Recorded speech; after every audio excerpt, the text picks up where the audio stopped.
Bismillahirrahmanirrahim. Assalamualaikum warahmatullahi wabarakatuh. Yang terhormat Ibu Dita Kurniasari selaku dosen pengampu pengantar psikologi serta teman-teman yang saya cintai dan saya banggakan.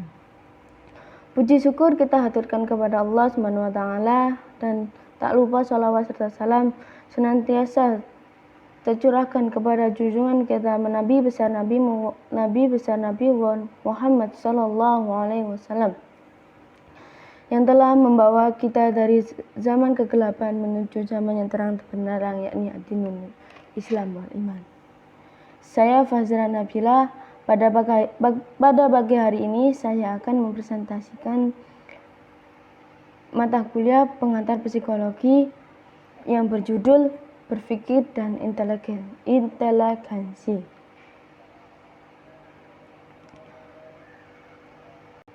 Yang pertama saya akan menerangkan tentang berpikir. Pengertian berpikir. Berpikir adalah aktivitas psikis yang internasional dan terjadi apabila seseorang menjumpai problematika yang harus dipecahkan.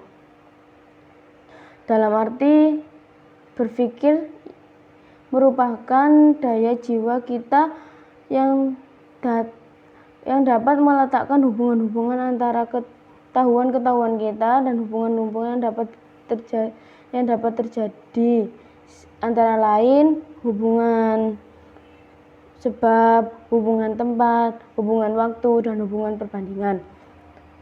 Dan juga berpikir bukan berarti meletakkan hubungan antara bagian pengetahuan yang diperoleh manusia. Yang dimaksud pengetahuan di sini mencakup segala konsep,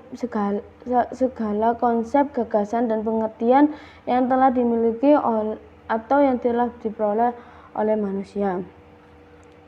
Yang kedua, yakni macam-macam berpikir.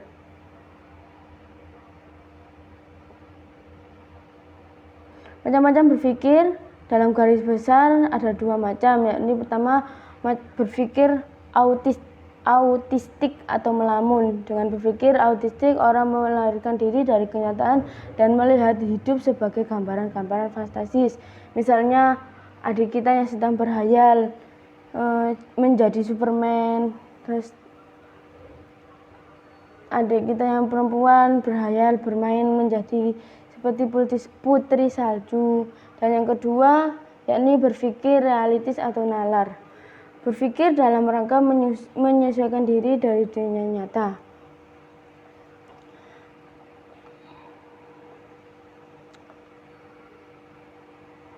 Berpikir realistis ada tiga macam, yakni berpikir edukatif, berpikir indukatif, dan berpikir evaluatif. Dan yang ketiga, proses berpikir. Proses berpikir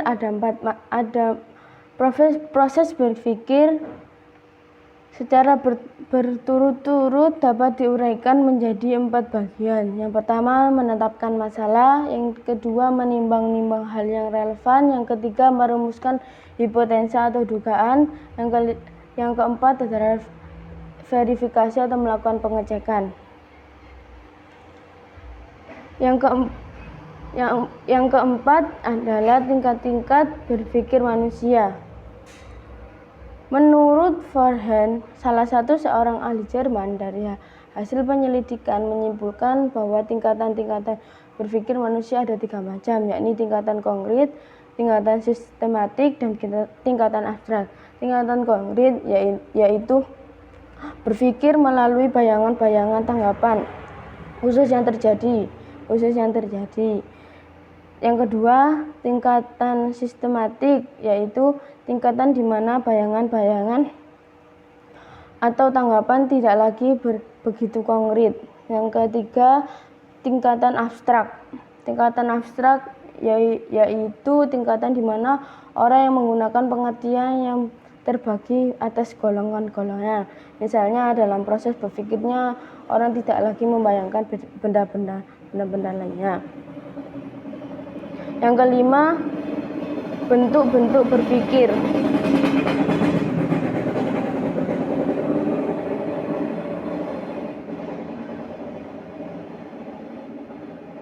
Bentuk-bentuk berpikir yakni ada lima macam, yaitu berpikir dengan pengalaman, berpikir dengan representatif, berpikir dengan reproduktif, berpikir dengan kreatif. Berpikir dengan pengalaman, yakni dalam berpikir ini banyak menghimpun berbagai pengalaman. Sedangkan berpikir representatif yaitu sangat bergantung pada ingatan-ingatan dan tanggapan lainnya. Sedangkan berpikir reproduktif yaitu menghasilkan sesuatu yang hanya sekedar memikirkan kembali dan menyocokkan dengan sesuatu yang telah difikirkan sebelumnya. Dan yang terakhir, berpikir kreatif. Berpikir kreatif menghasilkan sesuatu yang baru, penemuan-penemuan baru. Berpikir kreatif harus dipenuhi dengan 3 syarat, yakni diantaranya kreatif melibatkan respon, kreatif harus dapat memecahkan persoalan, kreativitas. Dan adapun faktor-faktor yang secara umum menandai berpikir kreatif, yang pertama yakni kemampuan kognitif, sikap yang terbuka. Yang ketiga berpikir rasional, dan yang terakhir yang ketiga berpikir rasional.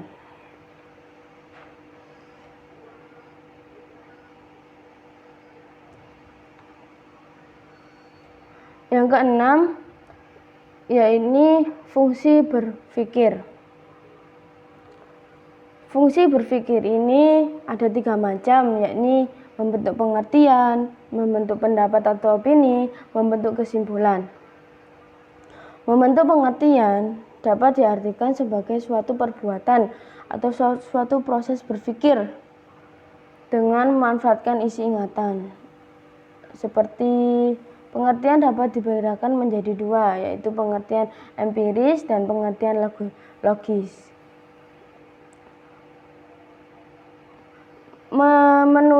Menurut pembentukan pengertian dibagi menjadi 3 macam, yakni pengertian pengalaman, pengertian kepercayaan, pengertian logis.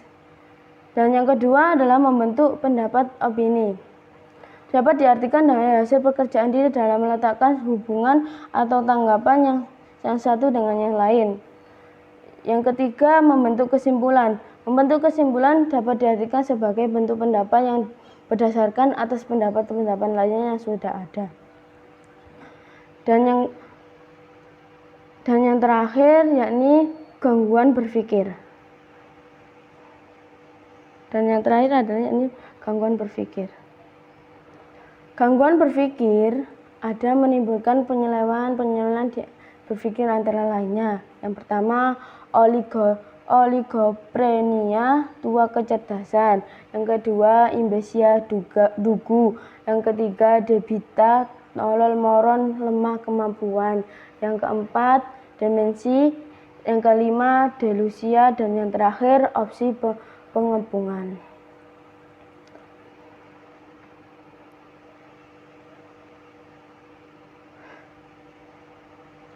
Jadi sekarang kita menjelaskan tentang inteligensi.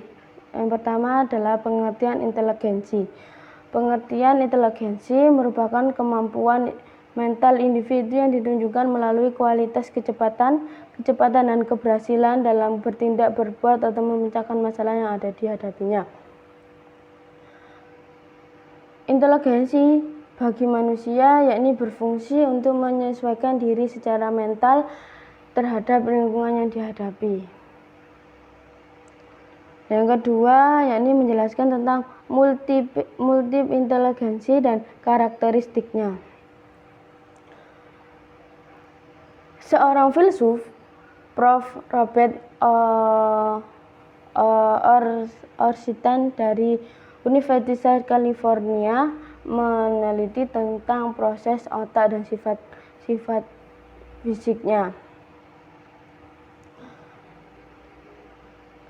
Otak merupakan sekumpulan jaringan saraf yang terdiri dari dua bagian, yaitu otak besar dan otak kecil. Otak besar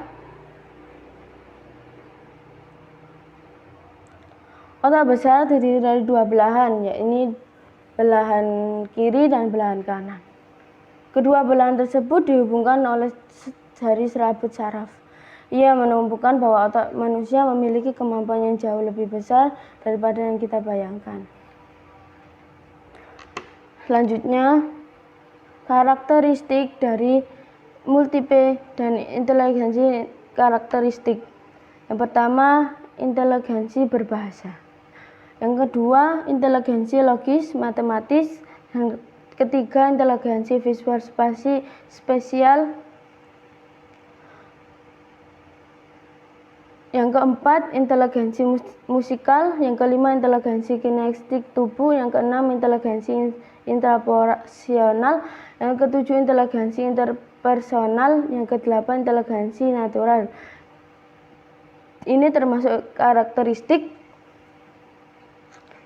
karakteristiknya inteligensi atau kecerdasan majemuk. Yang ketiga, yakni hubungan inteligensi dengan kemampuan anak. Inteligensi itu merupakan kemampuan untuk berbuat atau bertindak atau untuk memecahkan masalah dan melaksanakan tugas yang taraf kualitasnya kemampuannya diukur dengan kecepatan, ketepatan, keberhasilan, dan pelaksanaannya dalam proses pengembangan dan kehidupan anak sehari-hari.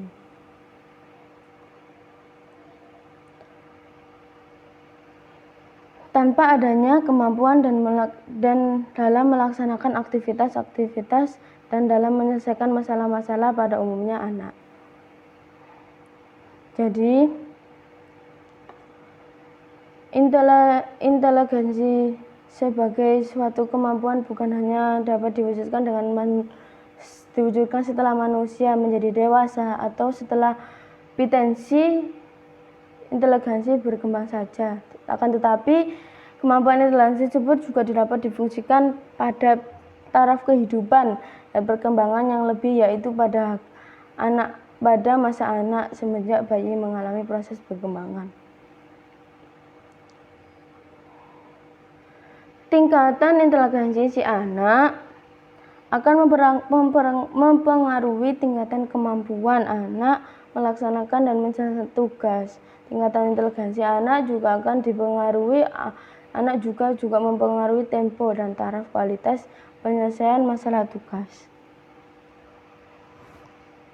Oleh karena itu, sekolah inteligensi anak juga akan mempengaruhi tempo belajar dan intensitasnya prestasi hasil belajar mereka, tetapi masih perlu ditunjang oleh faktor-faktor lainnya dan mempengaruhi belajar selain inteligensi tersebut. Yang keempat, yakni inteligensi quotient atau IQ.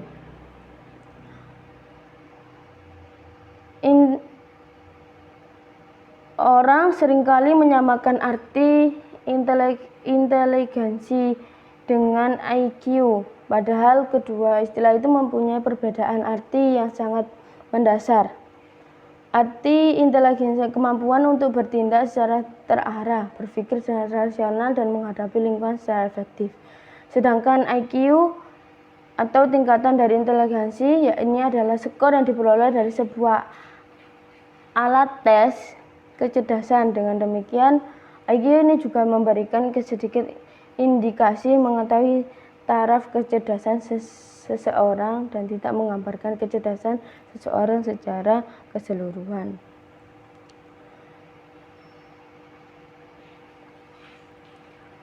Dengan adanya perbedaan IQ pada manusia, itu berarti menunjukkan adanya perbedaan antara kemampuan di antara manusia, tetapi perbedaan kemampuan ini juga dijadikan frustasi. Oleh karena itu harus menerima kesadaran agar tidak agar terjadi adaptasi dan disyukuri sehingga dapat mempunyai arti bagi kehidupan nantinya. Karakteristik tingkatan inteligensi tinggi rendah dibedakan menjadi 2. Yang pertama, tingkatan rendah mentally retarded inteligensi. Ini dibagi menjadi 3, yakni idiot, imbecile, debil. Idiot adalah orang yang kurang atau lemah atau kelemahan mentalnya atau pikirannya paling banyak, yakni adalah IQ di bawah 30 ke bawah. Sedangkan imbecile yaitu orang yang kelemahannya mentalnya, seseorang yang kelemahan mentalnya, pikirannya tidak seberapa atau cukupan, yakni adalah IQ yang 50 ke bawah. Debil yaitu orang yang sedikit kekurangan atau kelemahan mentalnya. Debil atau moron ini juga memiliki populasi lebih banyak daripada yang imbecile dan idiot.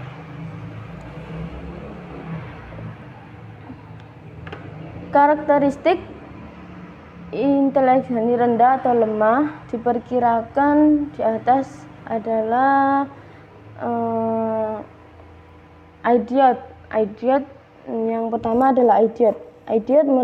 Mereka yang tidak mampu menghindari diri dari bahaya sehari-hari. Mereka tidak bisa mandi dan berpakaian sendiri, tidak dapat makan dan memenuhi kebutuhan sehari-hari. Mereka juga tidak dapat berbicara, tidak bisa, dan banyak beberapa saja perkataan yang bersuku satu seperti mama. Imbecile dapat dihindarkan bahaya sehari-hari, dapat berbicara sedikit, tidak dapat belajar membaca, tidak dapat belajar bermacam-macam pekerjaan yang berfaedah. Dan yang terakhir yakni debil atau moron, dapat bermakna dapat makan, dapat berpakaian sendiri seperti orang normal, dapat membersihkan tempat tidurnya, dan dapat disuruh melakukan pekerjaan sederhana, yakni seperti melakukan pekerjaan rutin sehari-hari tanpa pengawasan terus-menerus. Dan yang kedua yakni tingkatan tinggi atau sangat cerdas atau jenius, yakni yang termasuk tingkatan tinggi adalah orang-orang yang sangat cerdas atau berbakat istimewa atau jenius. Mereka dikaruniai kesanggupan yang dapat mencapai prestasi yang mengagumkan gemilang, sehingga mereka termasyhur karena keistimewaannya. Dan yang kelima yakni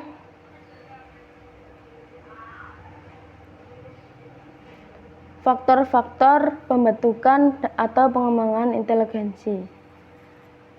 Faktor-faktor pembentukan dan pengembangan inteligensi secara individu antara lain yakni pembawaan, yang kedua kematangan, yang ketiga minat, dan yang terakhir kebiasaan. Pembawaan yakni adalah kesanggupan atau potensi yang dibawa sejak lahir, yang merupakan bahan dasar perkembangan. Yang kedua yakni kesanggupan suatu fungsi atau potensi untuk dikembangkan. Dan yang ketiga yakni minat. Yang ketiga yakni adalah minat, sikap senang kepada sesuatu hal. Minat ini juga berfungsi sebagai pendorong orang yang berusaha dan menyampaikan sesuatu dengan tujuan. Dan yang terakhir yakni kebiasaan. Kebiasaan adalah kondisi psikologi yang akan mempengaruhi sikap, performansi atau aktivitas uang dalam mewujudkan dirinya. Sekian dari saya. Terima kasih. Bila ada perkataan dan kekurangan mohon dimaafkan. Assalamualaikum warahmatullahi wabarakatuh.